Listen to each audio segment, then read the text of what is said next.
Le chef d'entreprise, il est dans le risque et il est dans la poussée permanente. Et il ne se rend compte de ça que quand il a une alarme, un burn-out, un infarct, un cancer.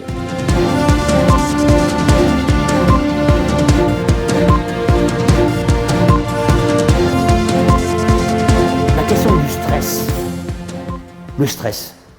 Alors, le stress, c'est quoi? Je disais, c'est un écart entre un objectif et des moyens pour atteindre cet objectif. Donc, vous avez deux moyens de réduire l'écart, hein, une en jouant sur les objectifs, une en jouant sur les moyens.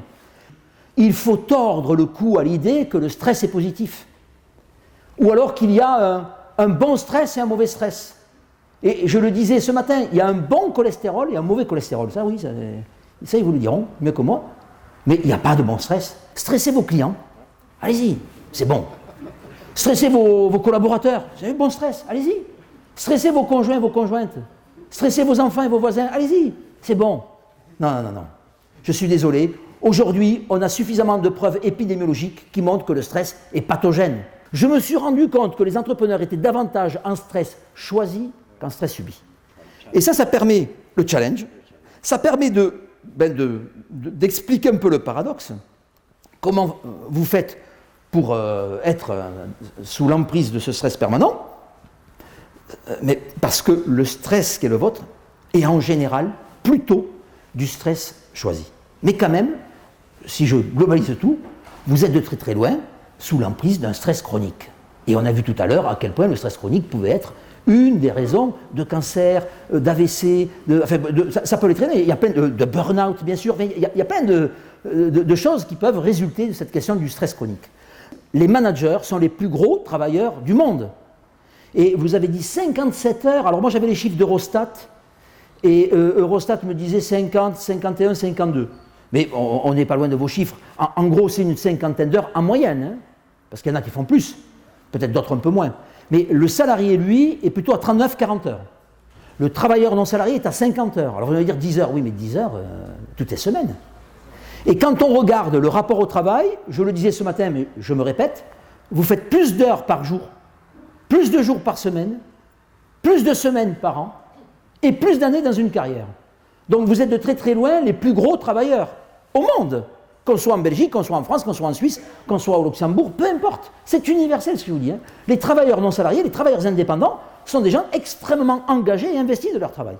Je travaille 7 heures par jour, très bien, 8 heures, 9 heures, et ma santé est de mieux en mieux. Mais il y en a qui travaillent 10 heures par jour, 11 heures, 12 heures, 13 heures.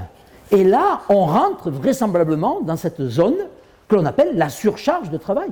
Prenez conscience, parce qu'elle est propre à chacun d'entre nous, quelle est votre quantité de travail où vous êtes dans votre zone de confort, et à partir de quel moment, parce que c'est variable d'une personne à l'autre, vous rentrez dans une zone où ça commence à forcer.